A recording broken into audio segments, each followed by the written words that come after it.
Al-Quran Surat Al-Jin ayat 22 sampai 28. Allah Subhanahu wa Ta'ala Maha mengetahui hal yang gaib. Materi untuk kurikulum jenjang media. Indikator capaian dalam materi ini yang pertama, kita harus mengamalkan adab mempelajari Al-Quran. 2. Mengamalkan adab mengajar Al-Quran terhadap muridnya. Yang ketiga, membaca 1 juz Al-Quran setiap hari. Yang keempat, menghafal surat Al-Jin sampai Al-Mursalat. Yang kelima, memahami mufradat dalam surat-surat tersebut. Yang keenam, mengambil pelajaran dari surat-surat tersebut. Yang ketujuh, mengenal tema-tema bahasan dalam surat-surat tersebut. 8. Mencintai, membaca, dan mentadaburi Al-Quran.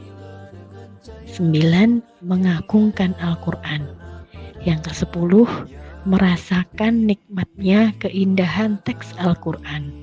Yang ke-11, menghargai jasa ulama tafsir. 12. Mengenal makna dan karakteristik ayat-ayat Makkiyah dan Madaniyah. Yang ke-12, 13. Mengenal keutamaan membaca Al-Quran. 14. Mengamalkan kandungan surat-surat tersebut dalam kehidupan nyata. 15. Mempelajari ilmu tajwid. Surat Al-Jin ayat 22 sampai 28. Qul inni lan yujirani minallahi ahadu walan ajida min dunihi multahada. Artinya, katakanlah, sesungguhnya tidak ada seorang pun yang dapat melindungiku dari azab Allah, dan aku tidak akan memperoleh tempat berlindung selainnya. Ayat 23, illa balagham minallahi wa risalatihi wa may ya'sillaha wa rasulahu fa inna lahu nar jahannam khalidina fiha abada. Artinya, yang aku mampu lakukan hanyalah menyampaikan peringatan dari Allah dan risalahnya. Siapa yang mendurhakai Allah dan Rasulnya, sesungguhnya akan mendapat azab neraka jahanam. Mereka kekal di dalamnya selama-lamanya. Hatta idza ra'aw ma yu'aduna fasaya'lamuna man ad'afu nasiran wa aqallu adada. Ayat 24. Dengan demikian, apabila melihat azab yang diancamkan kepadanya, mereka akan mengetahui siapakah yang lebih lemah menolongnya dan lebih sedikit jumlahnya. Arti dari ayat ke-24 ini, dengan demikian apabila melihat azab yang diancamkan kepadanya, mereka akan mengetahui siapakah yang lebih lemah sebagai penolong dan lebih sedikit jumlahnya. Ayat 25, Qul in adari aqribum ma tu'aduna am yaj'alu lahu rabbi amada. Artinya, katakanlah hai Muhammad, aku tidak mengetahui apakah azab yang diancamkan kepadamu itu sudah dekat atau Tuhanku menjadikan waktunya masih lama. Ayat yang ke-26, Alimul ghaibi fala yudhiru ala ghaibihi ahada. Artinya, dia mengetahui yang gaib, lalu dia tidak memperlihatkan yang gaib itu kepada siapapun. Lanjut ayat yang ke-27. Illa man irtada min rasulin fa innahu yasluku min baini yadayhi wa min khalfihi rasada. Kecuali kepada rasul yang diridhoinya. Sesungguhnya dia menempatkan penjaga-penjaga atau malaikat di depan dan di belakangnya. Ayat 28. Liya'lama an qad abalaghu risalati rabbihim wa ahata bima ladaihim wa ahsa kulla syai'in adada. Ayat 28 artinya yang demikian itu agar dia mengetahui bahwa rasul-rasul itu benar-benar telah menyampaikan risalah-risalah Tuhannya, sedangkan ilmunya meliputi apa yang ada pada mereka. Dia menghitung segala sesuatu satu persatu. Pendahuluan ayat 22 sampai 28 surat Al-Jin ini menegaskan bahwa Nabi Muhammad Shallallahu Alaihi Wasallam hanyalah seorang hamba Allah Subhanahu Wa Taala yang tidak memiliki kekuatan gaib. Seluruh manfaat, bahaya, hidayah, dan balasan berada sepenuhnya di tangan Allah Subhanahu Wa Taala. Di tengah ancaman kaum kafir, Allah Subhanahu wa Ta'ala memerintahkan Nabi untuk tetap teguh dalam dakwah, karena hanya Allah Subhanahu wa Ta'ala lah yang memberi perlindungan dan pertolongan. Ayat-ayat ini juga menjelaskan bahwa perkara gaib hanya diketahui oleh Allah Subhanahu wa Ta'ala. Para rasul pun hanya mengetahui bagian yang Allah Subhanahu wa Ta'ala izinkan, dan wahyu yang mereka terima dijaga oleh para malaikat. Hal ini menunjukkan keluasan ilmu Allah Subhanahu wa Ta'ala yang meliputi segala sesuatu. Makna global: tidak ada seorang pun yang mampu melindunginya dari azab Allah Subhanahu wa Ta'ala. Rasul saja tidak mampu mendatangkan manfaat atau menolak mudarat bagi dirinya tanpa izin Allah Subhanahu wa Ta'ala. Maka manusia lain tentu lebih lemah lagi. Nabi juga menegaskan, beliau tidak memiliki tempat berlindung selain kepada Allah Subhanahu wa Ta'ala. Allah Subhanahu wa Ta'ala memperingatkan siapapun yang tetap membangkang dan ingkar kepada Allah Subhanahu wa Ta'ala dan Rasul-Nya akan kekal di dalam neraka. Orang kafir akhirnya melihat azab yang dulu diperingatkan kepada mereka. Barulah mereka mengetahui siapa yang sebenarnya lemah dan tidak punya penolong.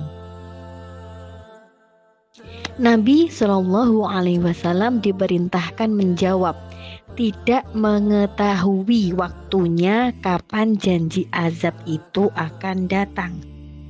Waktu terjadi azab itu dekat atau lama adalah rahasia Allah Subhanahu wa Ta'ala. Ayat ini juga menegaskan bahwa hanya Allah Subhanahu wa Ta'ala yang mengetahui perkara gaib. Tidak ada seorang pun yang mengetahuinya kecuali para rasul yang diizinkan Allah. Allah menjaga mereka dengan para malaikat agar tidak dimasuki gangguan setan. Dengan penjagaan itu, jelaslah bahwa para rasul telah menyampaikan risalah Tuhan mereka secara sempurna. Allah Subhanahu wa Ta'ala mengetahui segala yang mereka lakukan dan mengawasi seluruh urusan makhluk, karena ilmunya meliputi segala sesuatu. Nabi Shallallahu Alaihi Wasallam menyampaikan apa yang diperintahkan untuk disampaikan. Surah Al-Jin menetapkan batas kekuasaan Rasulullah Shallallahu Alaihi Wasallam sebagai manusia, di mana beliau diperintahkan untuk menyatakan, Kul inni la yujirani minallahi ahadu walan tajida min dunihi multahada. Katakanlah, sesungguhnya tidak ada seorang pun yang dapat melindungiku dari azab Allah, dan aku tidak akan memperoleh tempat berlindung selainnya. Surat Al-Jin ayat 22. Pernyataan ini menegaskan bahwa Nabi Shallallahu Alaihi Wasallam adalah seorang hamba yang tidak memiliki kekuatan gaib atau kendali atas nasibnya sendiri, apalagi nasib orang lain. Allah Subhanahu wa Ta'ala mewajibkan beliau menyampaikan risalahnya dengan penuh amanah. Ayyuhar rasulu baligh ma unzila ilaika min rabbik wa illam taf'al fama balaghta risalatah wallahu ya'simuka minan nas. Wahai Rasul, sampaikanlah apa yang diturunkan Tuhanmu kepadamu. Jika engkau tidak melakukan apa yang diperintahkan itu, berarti engkau tidak menyampaikan risalahnya. Allah menjaga engkau dari gangguan manusia. Al-Quran Surat Al-Ma'idah ayat 67. Kesadaran ini menanamkan prinsip fundamental bagi setiap dai, bahwa tanggung jawab seorang dai hanyalah menyampaikan, bukan menentukan penerimaan atau hasil. Prinsip ini melahirkan sikap tanggung jawab, disiplin, dan kejujuran dalam setiap aktivitas dakwah. Yang kedua, pada hari kiamat, orang-orang yang mendustakan akan tahu bahwa mereka berada dalam kesesatan yang nyata. Dalam Al-Quran Surat Al-Jin ayat 24, Hatta idza ra'au ma yu'aduna fasaya'lamuna man ad'afu nasiraw wa aqallu adada. Dengan demikian, apabila melihat azab yang diancamkan kepadanya, mereka akan mengetahui siapakah yang lebih lemah penolongnya dan lebih sedikit jumlahnya. Ayat ini menegaskan bahwa pada hari kiamat, orang-orang yang mendustakan kebenaran baru menyadari bahwa seluruh keyakinan, kekuatan, dan sandaran yang mereka banggakan di dunia hanyalah ilusi. Ketika mereka melihat azab itu dengan mata kepala sendiri, barulah mereka mengetahui kelemahan diri mereka dan bahwa tidak ada satupun penolong bagi mereka. Yang ketiga, tidak ada yang mengetahui hal gaib kecuali Allah Subhanahu wa Ta'ala. Surah Al-Jin mempertegas batas pengetahuan Rasulullah Shallallahu Alaihi Wasallam mengenai perkara gaib, khususnya waktu terjadinya ancaman atau hari kiamat. Beliau diperintahkan untuk menyatakan, Kul in adri aqaribum ma tu'aduna am yaj'alu lahu rabbi amada. Katakanlah, aku tidak mengetahui apakah azab yang dijanjikan itu dekat ataukah Tuhanku menjadikannya untuk waktu yang panjang. Surat Al-Jin ayat 25. Ayat ini diikuti dengan kaidah universal tentang pengetahuan ilahi. Alimul ghaibi fala yudhiru ala ghaibihi ahada. Dia adalah Tuhan yang mengetahui yang gaib, maka dia tidak memperlihatkan sesuatu pun tentang gaibnya kepada seorang pun. Surat Al-Jin ayat 26. Secara ringkas, pelajaran penting surat Al-Jin ayat 22 sampai 28 itu bisa dibagi menjadi 3 hal. Yang pertama, Nabi Shallallahu Alaihi Wasallam menyampaikan apa yang diperintahkan untuk disampaikan. Yang kedua, pada hari kiamat, orang-orang yang mendustakan akan tahu berada dalam kesesatan yang nyata. Yang ketiga, tidak ada yang mengetahui hal gaib kecuali Allah Subhanahu wa Ta'ala. Dari ketiga hal ini menjadikan kita bisa mengimplementasikannya di dalam kehidupan, bahwa implementasi dalam kehidupannya, bahwa kita bisa memurnikan dakwah hanya kepada Allah Subhanahu wa taala. Yang kedua, bisa menjalankan dakwah sebagai amanah besar. Yang ketiga, berpegang pada ilmu dan tidak mengklaim hal yang gaib. Berpegang pada ilmu dan tidak mengklaim hal yang gaib. Yang keempat, istiqomah tanpa bergantung pada jumlah pendukung atau kekuatan duniawi. Mungkin itu, semoga Allah memudahkan kita untuk mengikuti jalan para rasul, dan Allah memudahkan kita untuk bisa kuat di jalannya. Assalamualaikum warahmatullahi wabarakatuh.